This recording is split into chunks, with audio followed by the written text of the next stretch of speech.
नमस्कार, न्यूज 18 मध्य प्रदेश छत्तीसगढ़ देख रहे हैं आप। मैं हूं आपके साथ प्रशांत कटारे और बुलेटिन की शुरुआत बड़ी खबर से। जी हां, बात मध्य प्रदेश के महासंग्राम की है। मानेसर से सूत्रों के हवाले से बड़ी खबर है। एमपी से आए बीजेपी विधायकों के मोबाइल फोन बंद हैं। परिजन भी विधायकों से सीधे संपर्क नहीं कर पा रहे हैं। रिजॉर्ट के फोन का सहारा परिजनों को लेना पड़ रहा है।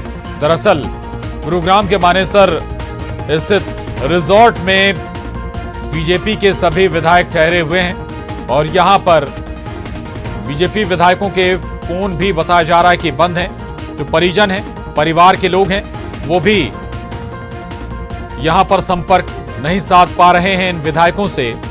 और अगर किसी विधायक से कोई संपर्क करना है, किसी परिजन को, तो उसके लिए उन्हें रिजॉर्ट के फोन का, होटल के फोन का ही सहारा लेना पड़ रहा है।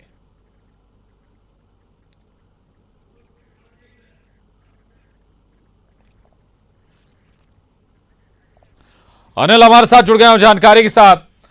अनिल, क्या अब जितने भी बीजेपी विधायक हैं सभी से जो मोबाइल वगैरह हैं सभी कुछ ले लिया गया है? किसी के पास कोई भी संचार माध्यम का साधन नहीं है?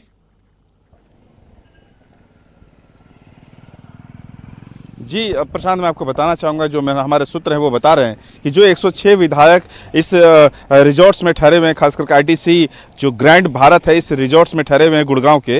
इसमें ये स्पष्ट है, उनको कहा गया है कि वो अपने निजी मोबाइल का इस्तेमाल नहीं करेंगे। मकसद यह है कि इन विधायकों का जो खरीद फरोख्त है, जो हॉर्स ट्रेडिंग होता है, उसे रोका जा सके। प्रत्यक्ष या अप्रत्यक्ष तरीके से इन विधायकों से कोई भी बाहरी व्यक्ति संपर्क नहीं कर सके, मकसद ये है। इसी वजह से जो उनके मोबाइल फोन स्विच ऑफ करने के आदेश दिए गए हैं भाजपा आलाकमान की तरफ से। तो ऐसे में जो अभी जब उनको अपने परिजनों से, अपने परिवार वालों से, अपने सगे संबंधियों से अगर बात करने की नौबत आती है या बात करना चाहते हैं, तो वो जो रिसेप्शन का कॉल है, रिसेप्शन का नंबर है, उसके जरिए उन्हें अपने परिजनों से संपर्क करना पड़ रहा है। जहाँ तक बात है इन विधायकों के ठहरने की, तो उन्हें 2-3 स्थितियों से समझा जा सकता है कि अगर 16 तारीख को विधानसभा का सत्र शुरू होता है, तो ऐसे में 16 तारीख की सुबह ये भाजपा के सभी तमाम विधायक भोपाल के लिए रवाना होंगे। लेकिन अगर 10 दिन के लिए या कुछ दिनों के लिए विधानसभा का सत्र बढ़ाया जाता है, जिस तरह की खबरें आ रही हैं कोरोना वायरस को देखते हुए, तो संभव है कि तब तक वो यहाँ पे ठहर सकते हैं भाजपा के सभी विधायक। लेकिन एक स्थिति और पैदा हो रही है कि जब तक 22 विधायक हैं जो कांग्रेस के, जिन्होंने इस्तीफा दिया है, विधानसभा अध्यक्ष जब तक उन सभी इस्तीफों को मंजूरी नहीं दे देती है, तब तक भी ये विधायक यहाँ पे इस रिजॉर्ट्स में ठहरे रहेंगे। इन 3 स्थितियों में इनके मूवमेंट का पता चल रहा है। साथ ही सूत्र ये भी बता रहे हैं कि इससे पहले खबर आ रही थी कि वृंदावन हो या मथुरा हो, जो आसपास है, वहाँ पे इनको घुमाने की व्यवस्था की जा सकती है, जैसा कि हमने देखा जयपुर में कांग्रेस के विधायकों के लिए की व्यवस्था की गई थी। तो अब जो सूत्र हमारे बता रहे हैं वो कह रहे हैं कि अब ऐसी कोई व्यवस्था नहीं की जा रही है, चूंकि ये रिजॉर्ट्स कई 100 एकड़ जमीन में बना हुआ, कई तरह की व्यवस्थाएं इसमें हैं, कई तरह की सुविधाएं हैं जो लग्जरियस है। स्पोर्ट्स हो, गेम हो, स्पा हो, फिटनेस सेंटर हो, बार हो, कई तरह की जो एक लग्जरियस होटल में बात है। जयपुर में बात कर रहे थे, जयपुर में रिजॉर्ट में तमाम तरह की व्यवस्थाएं की गई हैं मनोरंजन के मद्देनजर। यहां पर क्या व्यवस्थाएं? आप बता रहे हैं कि कई 100 एकड़ में ये रिजॉर्ट फैला हुआ है। व्यवस्थाएं क्या हैं ताकि मन बहला रहे इन सभी विधायकों का? जी मैं आपको बताना चाहूंगा, कई ऐसी चीजें हैं। 300 एकड़ जमीन में ही सिर्फ यहाँ का जो गोल्फ ग्राउंड है वो है। यहाँ पे फिटनेस सेंटर है जो बिल्कुल विश्व स्तरीय और आधुनिक है। स्पा का जो है वो काफी आधुनिक बनाया गया है। इसके अलावा अगर हम बात करें, टेबल टेनिस हो, क्रिकेट हो, बैडमिंटन हो, वॉलीबॉल हो, जो फिटनेस रखने के लिए जो स्पोर्ट्स होते हैं, वो सभी यहाँ पे इस रिजॉर्ट्स में व्यवस्थाएं हैं। साथ ही कैरम खेलने की हो, जो एक स्क्रीन, बड़ी स्क्रीन में होती है मनोरंजन करने के लिए, वो तमाम सुविधाएं इसमें रखी गई है। खासकर अगर खाने पीने की भी बात करें, तो इसमें तमाम ऐसे व्यंजन इसमें परोसे जा रहे हैं इन विधायकों को, जो हमारे सूत्र बता रहे हैं, जो जिस चीज़ की मांग कर रहे हैं, मसलन चाइनीज़ हो, साउथ इंडियन हो, नॉर्थ इंडियन हो, कॉन्टिनेंटल हो, जिस तरह की वो पसंद कर रहे हैं उस तरह के परोसे जा रहे हैं। और इन सभी व्यवस्थाओं को देखभाल करने के लिए भाजपा के भी कई पदाधिकारी यहाँ 24 घंटे मौजूद रहते हैं। और सुरक्षा की जहाँ तक बात करें तो चाहे वो हरियाणा पुलिस हो या सीआईएसएफ के जो जवान हैं वो तैनात हैं। कहीं किसी तरह से प्रत्यक्ष या अप्रत्यक्ष तरीके से इनसे संपर्क न किया जा सके, इसकी पुख्ता तैयारी की गई थी। और अभी भी जो है इसके चाक चौबंद व्यवस्था यहाँ पे की गई है। जी बिल्कुल, हर तरह की चाक चौबंद व्यवस्था वहां पर है और तमाम तरह की सुविधाएं इन विधायकों के लिए हैं। कई 100 एकड़ में फैला ये रिजॉर्ट जहां पर बीजेपी के विधायक रुके हुए हैं, 106 विधायक। अनिल हमारे साथ बने हुए थे। शुक्रिया अनिल आपका इस पूरी जानकारी के लिए, धन्यवाद। अब एक और बड़ी खबर, जहां एमपी की सियासत में लगातार तस्वीरें बदल रही हैं, पल पल की अपडेट भी हम आप तक पहुंचा रहे हैं। और बड़ी खबर यह कि बीजेपी विधायक विधानसभा सत्र के दिन ही रवाना होंगे। बीजेपी के सूत्रों के हवाले से यह बड़ी खबर है। सत्र नहीं बढ़ा तो 16 को सुबह भोपाल के लिए रवाना होंगे। मानेसर के आईटीसी रिजॉर्ट में 4 दिन से बीजेपी विधायक ठहरे हुए हैं। विधायकों को अभी कहीं भी घुमाने ले जाने का कोई प्लान नहीं है। तो ये बड़ी खबर आपको बता दें कि बीजेपी विधायक विधानसभा सत्र के दिन ही रवाना होंगे भोपाल। बीजेपी के सूत्रों के हवाले से ये बड़ी खबर है कि सत्र नहीं बढ़ा तो 16 को सुबह भोपाल के लिए वो रवाना होंगे। मानेसर के आईटीसी रिजॉर्ट में 4 दिन से लगातार बीजेपी विधायक यहीं पर ठहरे हुए हैं।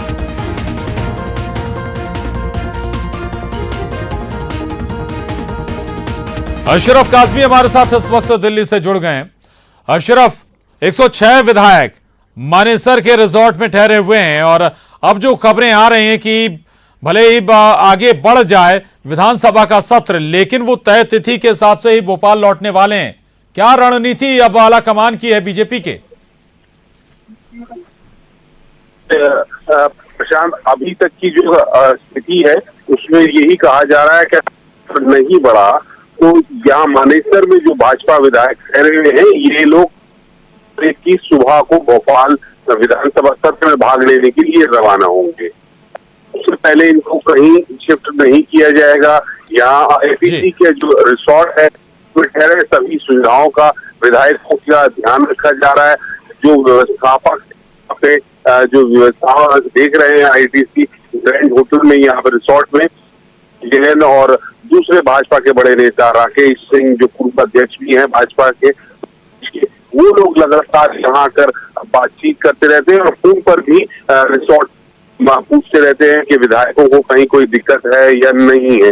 अभी जो हमारे वो ये कह रहे हैं कि कुछ ये खबर चल रही थी कि विधायकों को पास या वृंदावन मंदिर के दर्शन के लिए ले जाया जा सकता है। तो इस चीज को भी वहां से कहीं किसी विधायक को यहाँ से बाहर नहीं लेके जाया जा रहा।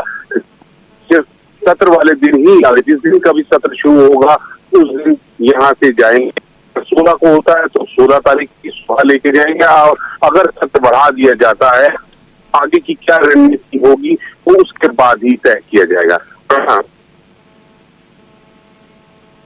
बिल्कुल अशरफ, शुक्रिया आपका इस पूरी जानकारी के लिए। तो ये दरअसल तस्वीर साफ हो रही है कि पहले जरूर प्लान था कि इन बीजेपी विधायकों को आसपास जो धार्मिक स्थल है वहां पर ले जाया जाए, लेकिन अब ये प्लान नहीं है बल्कि प्लान में बदलाव हो गया है और कहा जा रहा है कि पहले से तय तिथि के अनुसार ही जब विधानसभा सत्र शुरू होना है जिस तिथि में, उसी के हिसाब से भोपाल वापसी करेंगे ये सभी बीजेपी के विधायक। मानेसर के एक रिजॉर्ट में ये सभी विधायक रुके हुए हैं। ये बड़ी खबर है। अब एक और बड़ी खबर का रुख करें और ये बड़ी खबर जयपुर से है।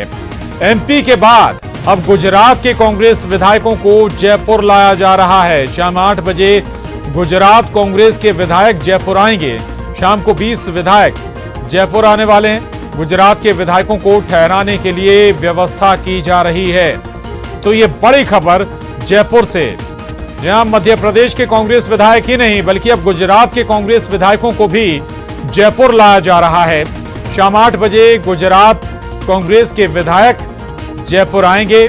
शाम को 20 विधायक जयपुर पहुंचेंगे और गुजरात के कांग्रेस विधायकों को ठहराने के लिए भी व्यवस्थाएं की जा रही हैं। तैयारियां शुरू हो चुकी हैं।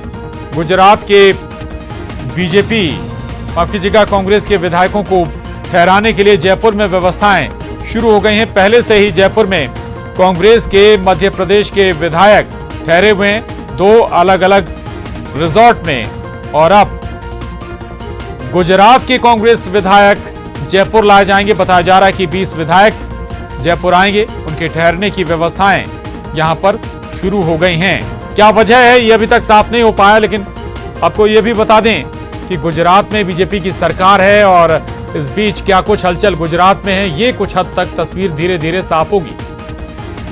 और अब एक और अहम खबर का रुख कर रहे हैं। खबर भोपाल से है, जहां सीएम हाउस में बैठक चल रही है। भोपाल से ये बड़ी खबर है। राज्यसभा सांसद विवेक तनखा सीएम हाउस में इस वक्त मौजूद हैं। महाधिवक्ता शशांक शेखर भी बैठक में मौजूद हैं। साथ ही सीएम के साथ तनखा और शशांक शेखर की चर्चा भी जारी है। सियासी घटनाक्रम को लेकर ये महत्वपूर्ण चर्चा इस वक्त चल रही है सीएम आवास पर, तो ये बड़ी खबर है।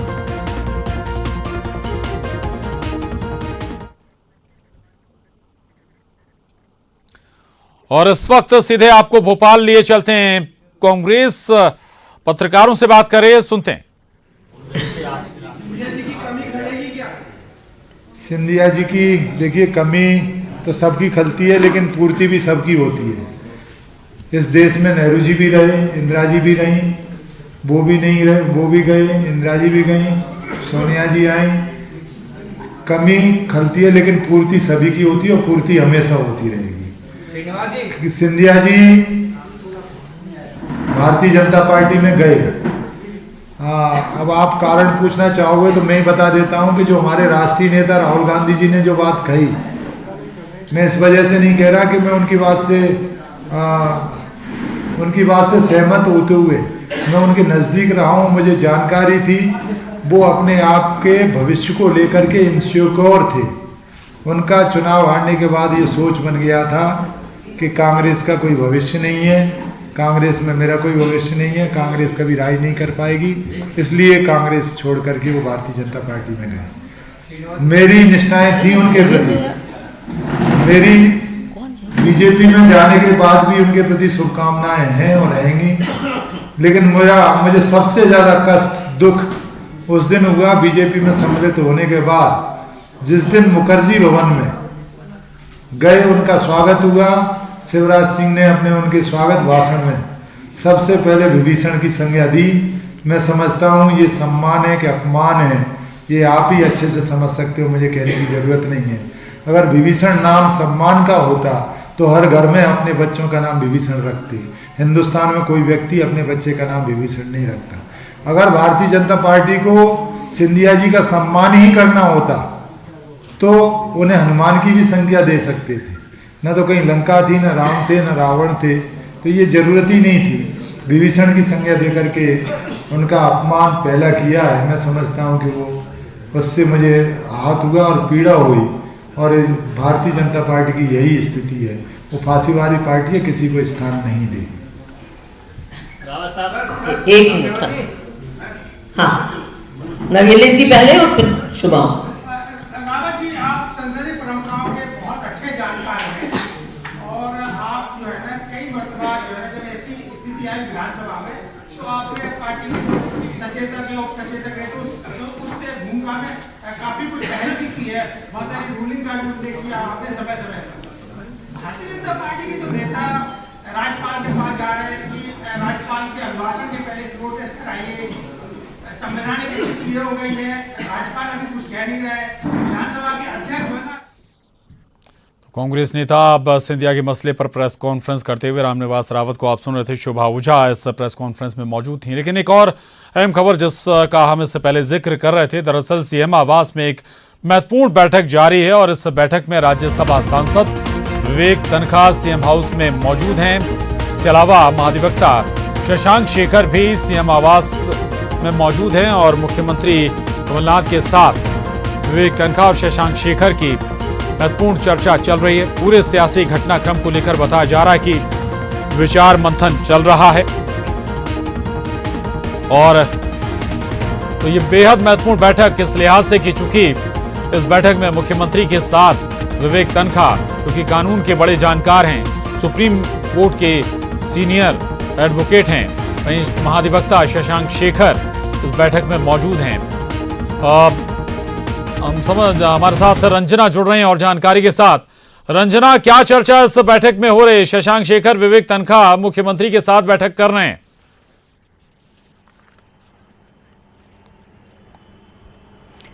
जी प्रशांत, बिल्कुल मध्य प्रदेश में जिस तरह से अभी घटनाक्रम बदला है उसके बाद लगातार जो बैठकों का सिलसिला है वो देखने को मिल रहा है। मुख्यमंत्री निवास पर लगातार बैठकें हो रही हैं, चाहे वो पूर्व मुख्यमंत्री दिग्विजय सिंह वहां पर पहुंच रहे हों या फिर जो तमाम मंत्री हैं वो वहां पर पहुंच रहे हैं, और आगे की जो रणनीति है वो जरूर तैयार की जा रही है। पहली बात तो ये है कि किस तरह से इस पूरी स्थिति से निपटना है, इसको लेकर मुख्यमंत्री के साथ लगातार चर्चा हो रही है और उसको लेकर प्लान भी तैयार किया जा रहा है। वहीं दूसरी तरफ अभी जिस तरह से वीडियो जारी किए गए थे बेंगलोर में, जब जीतू पटवारी बाकी के विधायकों से चर्चा करने के लिए पहुंचे थे, तो उसको लेकर भी जो राज्यसभा सांसद हैं और कानूनी मसलों के जो जानकार हैं विवेक तनखा, उन्होंने प्रेस कॉन्फ्रेंस की थी और हर एक पहलू पर बारीकी से उन्होंने अपनी बात भी रखी थी। और यही वजह है कि अब अगर बजट सत्र शुरू होता है तो इसको लेकर सरकार का स्टैंड क्या होगा और कानूनी दाव पेचों को लेकर यहाँ पर जो बैठक का है तो मुख्यमंत्री कमलनाथ के साथ विवेक तनखा की हो रही है, जिसमें महाधिवक्ता शशांक शेखर भी हैं, और कानूनी दाव पेचों को लेकर यहाँ पर चर्चा हो रही है कि अगर कोई मसला अगर फंसता है तो उसको लेकर किस तरह से कांग्रेस सरकार कोर्ट की शरण लेगी और किस तरह से इस पूरे मामले को कोर्ट में लेकर जाएगी। तो कानूनी दाव पेचों को लेकर और कानूनी मसलों की बारीकियों को लेकर यहाँ पर चर्चा की जा रही है। तो इस लिहाज से अगर कहें तो ये बैठक बेहद महत्वपूर्ण कही जा सकती है, और इसके बाद जब बैठक खत्म होगी तब उसके बाद भी ये स्पष्ट हो पाएगा कि आखिर सरकार की रणनीति क्या बनी हुई है। हालांकि अभी ये हमारे सामने तो नहीं होगा, ये तो देखना होगा आने वाले 2 से 3 दिनों में कि आखिर सरकार का स्टैंड क्या होता है और किस तरह से वो कोर्ट के पास भी जा सकती है सरकार, तो किन मामलों को लेकर और किस तरह का मजबूत पक्ष लेकर जो सरकार है वो कोर्ट पहुंचेगी। तो इन तमाम बातों को लेकर आज यहाँ पर बैठक हो रही है, जिसमें विवेक तनखा मौजूद हैं, शशांक शेखर भी मौजूद हैं जो कि महाधिवक्ता हैं, और इसके साथ ही सीएम कमलनाथ भी वहां पर मौजूद है। तो कुल मिलाकर ये कानूनी दाव पेचों को लेकर भी यहाँ पर चर्चा हो रही है कि किस तरह से जो है सरकार अगर यहाँ पर कुछ मुश्किल हालात आते तो कोर्ट में किस तरह से जा सकते हैं। प्रशांत, बिल्कुल रंजना, ये ना केवल कानूनी दावपेच के तौर पर हम इसे देखें, ये भी कह सकते हैं कि हर कानूनी विकल्प पर शायद मुख्यमंत्री कमलनाथ विचार कर रहे होंगे। विवेक तनखा जैसे सुप्रीम कोर्ट के वरिष्ठ अधिवक्ता उनके साथ चर्चा कर रहे हैं, महाधिवक्ता शशांक शेखर चर्चा कर रहे हैं, तो यानी कि हर कानूनी पहलू को उस पर मंथन हो रहा है, तलाशा जा रहा है कि क्या कौन कौन से विकल्प हो सकते हैं। रंजना, ये भी मानकर चलें? जी प्रशांत, बिल्कुल हर विकल्प पर चर्चा होगी, क्योंकि सरकार ने अभी तक हथियार नहीं डाले हैं, गिव अप नहीं किया है, तो ऐसे में वो कोई भी पक्ष हाथ से नहीं जाने देगी। कोई भी अगर कहें तो मसले को छोड़ना नहीं चाहती, क्योंकि अभी भी भारतीय जनता पार्टी के जो विधायक हैं वो अभी राजस्थान जो मानेसर में है, और दूसरी तरफ जो बेंगलोर के जो विधायक हैं उनके बारे में भी अब ये तमाम खबरें आ रही हैं कि वो किस तरह से उनको बंधक बनाया गया। जिस तरह से अभी कुछ देर पहले रामनिवास रावत ने भी कहा था हमसे चर्चा के दौरान कि वो जो विधायक है उनके संपर्क में उन्होंने चर्चा भी की और ये भी कहा है कि वो दबाव में है और अपनी मर्जी से वहां पर नहीं है। तो ये भी समझा जा सकता है उसमें से कुछ विधायक जरूर वापस लौटकर भोपाल आ सकते हैं। जब यहाँ पर जब पक्ष में जब सामने मौजूद होंगे, उन्होंने कहा था मुख्यमंत्री कमलनाथ ने भी कि जब अगर वो इस्तीफा देते तो उनको एक बार जरूर राजधानी भोपाल आके सामने इस्तीफा देना चाहिए। तो इन तमाम मसलों पर जो कानूनी बारीकियां हैं, क्या क्या विकल्प सरकार के सामने खड़े हैं, क्या क्या विकल्प को लेकर सरकार बात कर सकती है और किस मामलों को लेकर कोर्ट का रास्ता अख्तियार कर सकती है और किन मामलों पर सेफ साइड लेकर वो चल सकती है। तो इन तमाम कानूनी मसलों पर, कानूनी दाव पेचों को लेकर आज यहाँ पर चर्चा हो रही है, और इस वजह से अगर कहें तो ये चर्चा बिल्कुल रंजना, कोई भी कानूनी कदम उठाने में सरकार पीछे नहीं हटेगी। विवेक तनखा, शशांक शेखर इस वक्त सीएम आवास में मौजूद हैं, मुख्यमंत्री कमलनाथ के साथ बेहद महत्वपूर्ण बैठक चल रही है। बहुत शुक्रिया रंजना आपका इस पूरी जानकारी के लिए, बातचीत के लिए। वक्त एक छोटे से ब्रेक का है और ब्रेक के बाद अहम खबर भोपाल से। बीजेपी उम्मीदवार का इस्तीफा मंजूर हो गया है। सोलंकी ने नौकरी से इस्तीफा दिया था। बीजेपी से राज्यसभा उम्मीदवार हैं सुमेर सिंह सोलंकी। कल सोलंकी ने राज्यसभा के लिए नामांकन दाखिल किया था। उम्मीदवार घोषित होने के बाद उन्होंने इस्तीफा दिया था। बड़वानी के एक कॉलेज में असिस्टेंट प्रोफेसर थे सुमेर सिंह सोलंकी।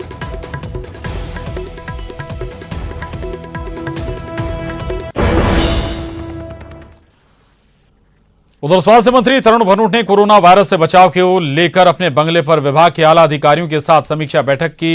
इस बैठक में उन्होंने कहा कि बीजेपी के नेता कोरोना को लेकर टिप्पणी करते हैं और बीजेपी इसे उचित नहीं समझती। बीजेपी ऐसे संकट के समय कमलनाथ सरकार को अस्थिर करने में लगी हुई है।